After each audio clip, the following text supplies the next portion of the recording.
It was a day with large temperature swings across the country.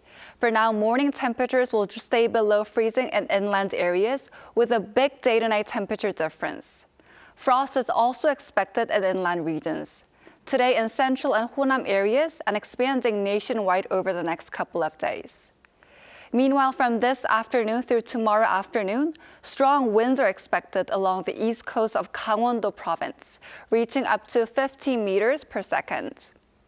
Starting tomorrow morning, winds will strengthen over the offshore waters of the Central East Sea, bringing very rough seas. A gale warning may be issued, so please stay tuned for further updates. Tomorrow morning will be similar to today, with chilly conditions in inland areas, hovering around 0 degrees. Seoul will start the day at 2 degrees Celsius, Chuncheon at -1 degree, Gwangju at 1 degree. Then by the afternoon, Seoul will get up to 14 degrees, Chuncheon at 15 degrees, Busan at 16 degrees. For now, no rain is expected, and we'll continue to see spring-like weather throughout the week. That's all for Korea. Here's a look at the weather around the world.